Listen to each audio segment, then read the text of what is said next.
Okay, I'm going to move on to our next speaker, which is Samuel. You're getting two for the price of one here, because he's going to do the two videos, and you've plenty of time, Samuel. You'll be happy to hear us. You're not going to be rushed. So yeah, so over to you, and we'll play Samuel's video.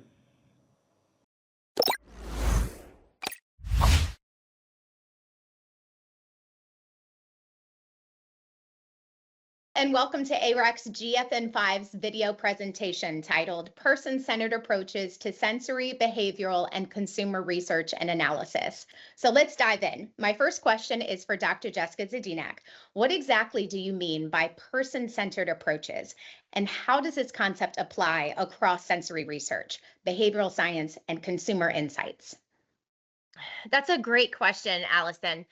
When we talk about person-centered approaches, we refer to focusing our work with the individual first, and then turning to how the individual makes up the whole. This can be a lens that is applied as we do to all aspects of our work, whether it's product development and innovation, our work in the regulatory sciences, population modeling, or even the expansion of products to new markets. We rest on the basic psychological phenomenon known as the ABC approach.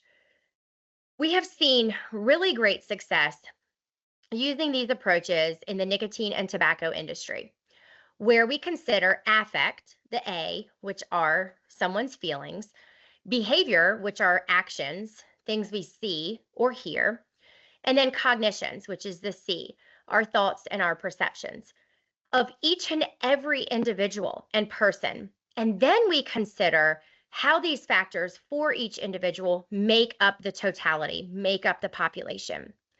More recently, you may have known this as the iceberg effect.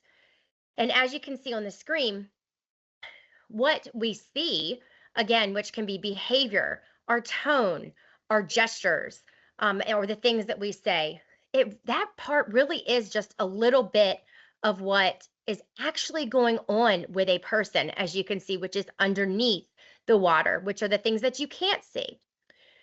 If you fail to study all of what is under the surface, you really miss out on the true answer. So imagine applying this to product development, and you take a cohort of, say, 20 individuals or 40 individuals in a new segment that you want to launch a product into, and you only ask surface level behavioral based questions. Do you like this product? Does this seem to be a product you would use right now? What do you think about the packaging? Is this a product that you would pick up on the shelves?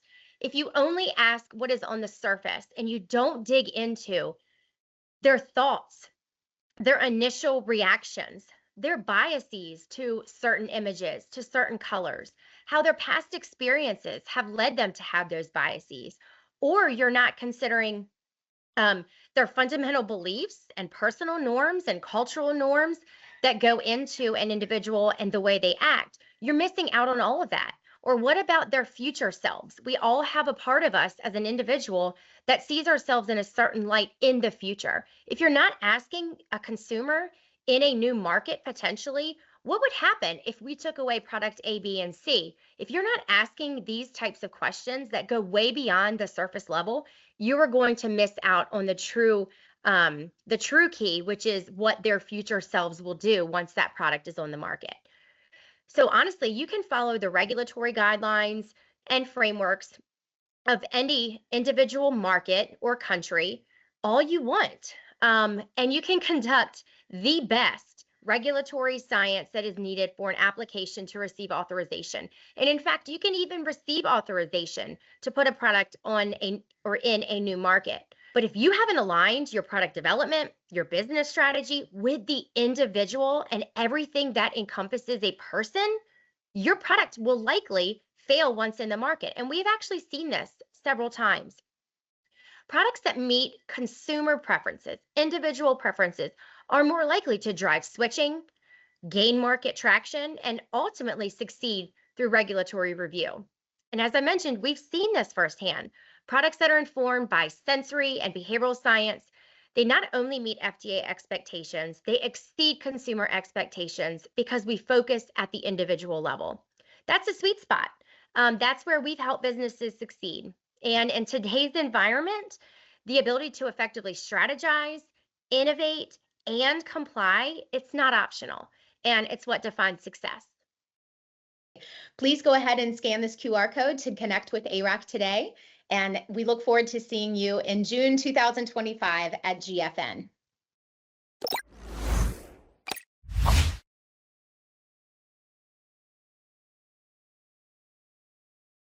And welcome to ARAC's GFN5's video presentation titled Person-Centered Approaches to Sensory, Behavioral, and Consumer Research and Analysis. Now thinking about this concept that individuals, persons make up the whole, how would you describe the global landscape within the nicotine and tobacco industry? Sam, as VP of Global Regulatory Strategy, you analyze how international markets regulate within this space. How do the individuals within these markets fare when it comes to harm reduction opportunities? So think about smoking cessation as the sum of thousands, well, hopefully millions of individuals making healthier choices. These choices are predicated on lots of different factors: what people know or believe about the products they use and their risks, price mechanisms, regulatory controls, peer and environmental influences. And everyone's unique, so what works for some won't necessarily work for others. Safer alternatives add additional options. That's why we see more smoking cessation as the demand for example, e-cigarettes increases. There's a group that, for whatever reason, was left behind by the traditional tobacco control policies, but with the right alternatives is now able to stop smoking. But again, it's not only about the alternative products and their features, it's also about what the consumer knows about them. And that's largely a response to messaging that they receive, both explicitly from public health agencies, but also implicitly from policymakers. Take the US, for example. On the one hand, we have the FDA approving at least some reduced risk products, concluding after extensive scientific review that their marketing is appropriate for the protection of public health. But federal law prevents the manufacturers from making health relevant claims about them, even when their marketing authorization was predicated on verifiable evidence. At the same time, we've got some states and localities bringing in new regulations, taxing and restricting the sale of safer products, while the status quo for cigarettes remains largely unchanged. And overwhelmingly, the US public health messaging on reduced risk products emphasizes risk. That's an attempt to deter youth experimentation. But no wonder the majority of smokers are confused about safer nicotine. The truism that there are no safe tobacco products masks the salient reality that some are much, much safer than others. Telling people that switching isn't quitting fearmongers people into continuing to smoke. If people don't understand that reduced risk products are indeed safer, that it's combustion and not nicotine that makes cigarettes dangerous, how can we expect more people to choose safer options? And we also need to correct misinformation among other groups too. When healthcare professionals or the friends and family of people who smoke are misinformed about nicotine, we lose opportunities to inspire and facilitate quitting attempts. Even where smoking is declining dramatically, led as it is in Japan and the US by substitutions to safer alternatives, the potential public health benefit is far larger still, because the overwhelming majority of smokers doesn't understand that it's not nicotine that's responsible for smoking-related cancers. So we need to do a better job at aligning health communication and policy to communicate a more consistent message. And the UK is actually a good example of this. There, the NHS advice leads with nicotine vaping is less harmful than smoking. It's also one of the most effective tools for quitting smoking. Now, that advice still communicates that vaping isn't completely harmless. It acknowledges the uncertainty about long-term health effects and reiterates that children and non-smokers shouldn't vape. But crucially, the opportunity is front and center. And that nuanced but clear message is also reinforced with a set of policies that increases the relative appeal of safer products.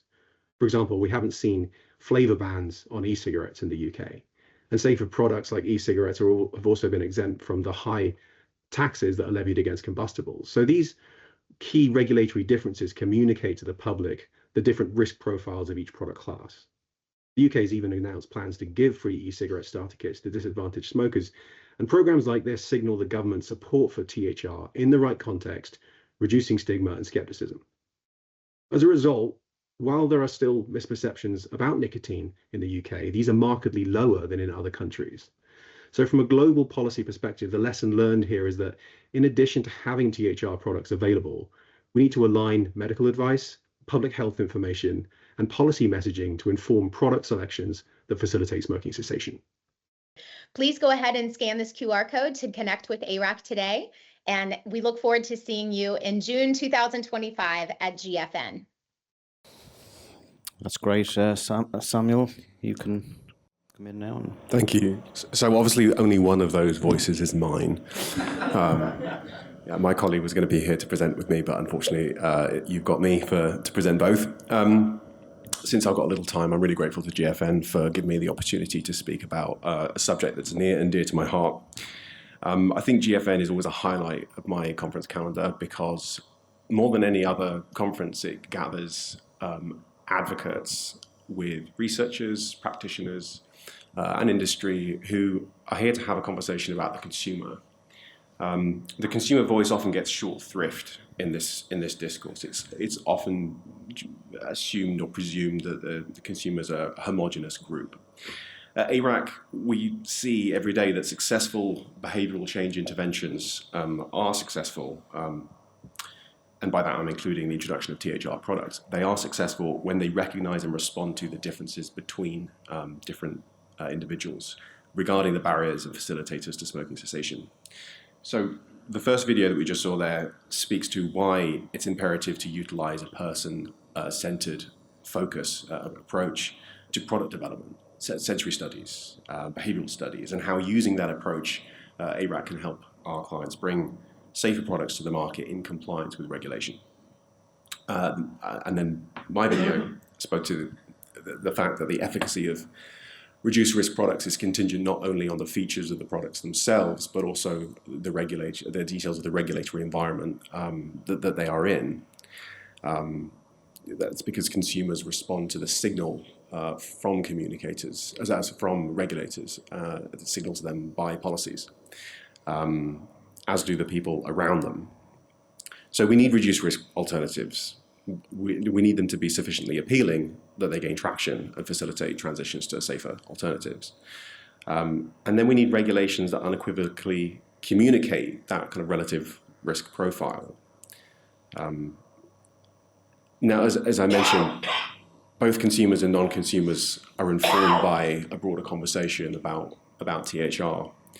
And there is, because of the differences in the details of regulations, there's wide variation in how effective THR actually appears to be between contexts, between countries, between jurisdictions, and for different groups. So that has implications for both public health outcomes, but also equity outcomes.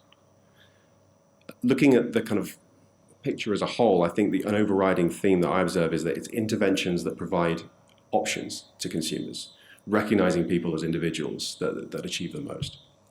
So with products, as with policies, blunt one-size-fits-all approaches don't work. And in that regard, a scalpel is kind of a better tool than an axe. Understanding the differences between contexts, between groups and individuals is going to make the difference between understanding how to make THR more effective as an approach in the future than it has been in the past. So we have time, right? Good time? All right. So perhaps I can speak a little bit about what this means in terms of those who are trying to bring products to the market that not only comply with regulations, but also actually drive switching. So to start, regulatory compliance isn't optional. Legally, practically, commercially, our clients want to be regulated. They're calling for regulations because they understand that ultimately it's regulated products that will win market share, they'll win sales. Yes, there is an illicit market. In the US where I live, the illicit market is huge. I think I'm right in saying that less than 2% of the e-cigarette products that are used by regular adult consumers has a marketing authorization, or at least that was true when it was published in 2024. And if anyone needs that citation, I can provide it to them. So there is an illicit market, but better regulated markets, more mature markets, see that most consumers shun illicit products, even where regulated ones carry a tax-driven price premium, because regulated products are available, they're appealing, they're trusted, and it's regulation that fosters consumer confidence. So regulatory compliance isn't optional, and my advice is that the person-centered approach is not optional either.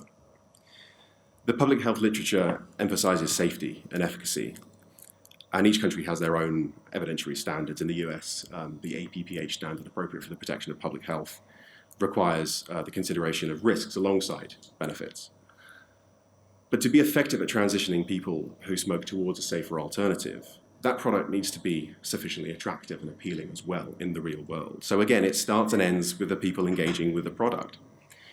If you design a product purely around maximizing uptake, you're certainly not going to get an authorization. But if you design a product disregarding the consumer appeal, the authorization won't matter. It won't get the traction that you need in the marketplace, and it certainly won't do what it might otherwise do in terms of reducing the harm to which consumers are currently exposed. So the manufacturer and actually the regulator too want to see both consideration of the risks and the benefits at the population and at the individual level, and that's where ARAC excels. So I briefly mentioned earlier that there's the heterogeneity in the consumer demand. Different consumers want different things. Different things work for them. They experience different obstacles. And so that means that from ideation forward, the consumer needs to be front and center in product development. But let me just add that the person-centered approach that Jessica spoke to is pragmatically essential as well, understanding the gap in the market, what the consumers need now, what they're going to need in the future. Populations that are not being served by the available offerings, that validates that there is an opportunity in the market that would then justify the expenditure of producing evidence to support a marketing authorization, which is not insubstantial. I'll stop there for questions. That's great. Thank you very much, Samuel. We have plenty of time for questions. Anybody got any thoughts? I'm going to, if you bring the mic down, this gentleman here, Carolyn has a question. Anybody else? Just, no, two at the moment. That's good. Thank you, Pascal Michel, Canada. I was fascinated by how you would land patient center and the regulatory approach. So thank you for the additional comments at the end. So recognizing heterogeneity, and Canada is a good example of this, where a puzzle of so many different entities coming together. If I take the principle of like when you've got a lot of criteria in your model, you can either stratify or you can layer this. So from a fiscal and regulatory approach, what are you really saying or getting at? Should we regulate at a smaller scale, or should we layer the regulation with additional context? Basically, I was just wondering where you're going to land that kind of a specificity of small groups within a fiscal and regulatory framework. So thanks. That's such a good question. So Canada is actually a fascinating example, and part of the reason why it's a difficult question to answer is because of the challenges of the illicit market, which in Canada are quite substantial, even in this space. The presence of First Nations communities, which are taken advantage of by organized crime to produce historically combustible tobacco products, but also now illicit versions, analogs of next generation products, mean that when Health Canada or the provinces introduce regulations, those are obviously able to be undermined. Canada has regulations of next generation's products at the federal level and also at the provincial level. So since 2018, there have been a series of first the nicotine limit, then flavor bans of various descriptions. The federal tax was brought in, and then Canada allowed the provinces to double that as well. So that has all informed consumption. One of the things that certainly in the US challenges, again, the efficacy of those interventions is the differential between jurisdictions. So being able to bring a product from a First Nations reservation, the US, one Canadian province to another, limits that. But there's another challenge too that I want to speak to, which is just the signal that introducing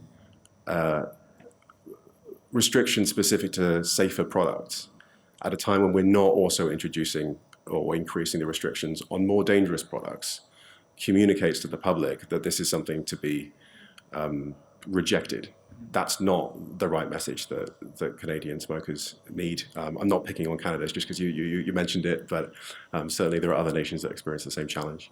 I don't know if that answers your question. That's great. Great question. Carolyn? Yep. Bring the mic around.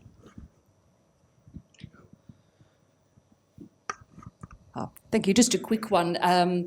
So regarding your regulatory studies, how does ARAC ensure that your person-centred research, which I can imagine can have many variables in it, also meets strict scientific rigour and reproducibility? Another great question. So my colleague, Dr. Jones, shared an anecdote with me that I'll share with you. In the 1940s and 50s, the US Air Force was trying to develop fighter planes, cockpits, aircraft. And so they decided to basically develop a kind of an aggregate model of the average fighter pilot. So they, identified their criteria and built, what was a kind of an archetype US pilot. And it turns out that across, the 10 most important, criteria, the actual fighter pilots look nothing like the model. Not within, 15% on any of the relevant dimensions. So effectively, if you've got a cockpit designed for, the aggregate, that's actually designed for no one. It's not everyone, it's no one. And I think there's a model there in THR as well. We talk about meeting people where they are. And so if we recognize that everyone's different, then we need to tailor the interventions and tailor the products and tailor the evidence supporting the authorization of those products to really understand the community that they're for, rather than appealing to like a hypothetical abstract. So in practice, you talk about operationalizing this. This has implications across the kind of the product development cycle from ideation forward. Understanding the target subgroup, the consumer, what motivates her, specifically as an individual, what would help her, what hinders her from quitting tobacco. Losing that signal in the noise, or not losing that signal in the noise of the aggregate, is going to be crucial for either commercial success or for actual harm reduction. And the person-centered approach is relevant later on in the pipeline too. So for example, with sensory studies or panel testing, optimizing the design features so as to refine sensory characteristics, attributes, maximizing the appeal and liking, again, to that target consumer, that the group, is vital.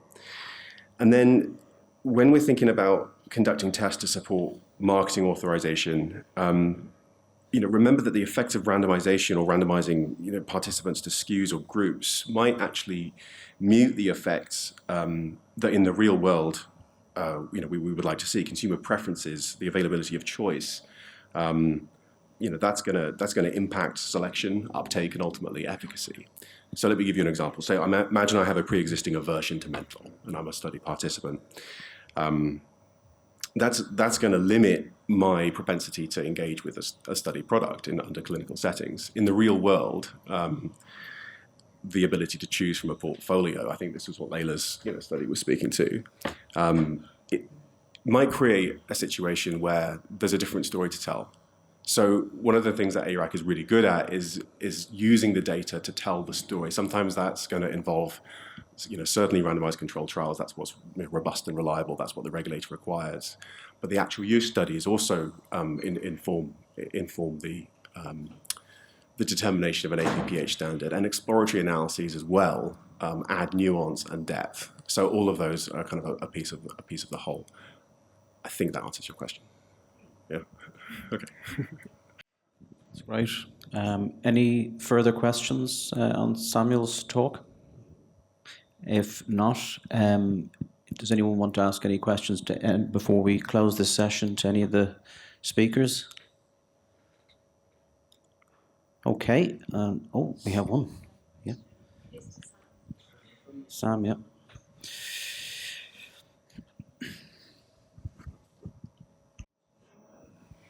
Sam, I'm quite shocked about the statistic of the number of people who are using the legal vape, so ones that do have a marketing granted order. 2%. Let me get you the citation for that. I don't think it's 2% of the total market. I think Right. it's 2% of the adults who frequently use e-cigarettes. Okay, so a slight nuance there. Yeah. So my question is around why. So if there are products that have gone through the FDA process, they've been given that marketing granted order, why aren't people buying them? Why are they seeking? Is it an accessibility issue? Is it that people just prefer other flavours that aren't menthol or tobacco? Do you have any data or any insights on what might be driving that quite incredible statistic? There's going to be several things going on. Mm-hmm. I think the availability and the visibility of product, illicit product, is going to be driving consumer choice. I think we're not doing enough as an industry to differentiate between the regulated product and the unregulated product, the illicit product. I mentioned, and I was kind of in my head referring to alcohol. Like, I think about, Jack Daniels and people not drinking moonshine. And because, okay, that's a much more mature market, different sets of regulations on, that apply. But nonetheless, we've got to a point where the consumer trusts the regulated product to the point where they will bear an increased price point for it, pay taxes on it. Maybe they understand that, there's no one's going to go blind at a wedding by drinking Jack Daniels. But that is nonetheless where we have to get to. We need to reclaim market share from the illicit space. There are other industries that are trying to do the same thing, and that is about signaling value to the consumer. We have to create products that are appealing, that the consumer trusts, and we have to make them available and accessible. So I think those kind of four categories, whatever is going on, it will fall into those buckets. That's great, Samuel. Okay, any other thoughts, final thoughts before? Yep, we have if you bring the mic down.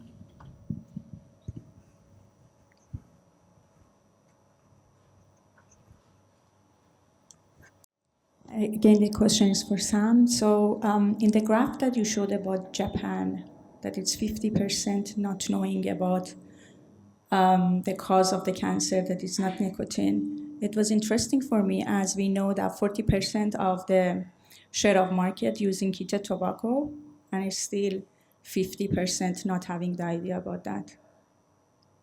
Any comment on that? We can't pull it up, can we? Yeah, I don't know if we can pull up the. We'll try and get the slide. I mean, just to address that. I mean, maybe we can, maybe we can't. But I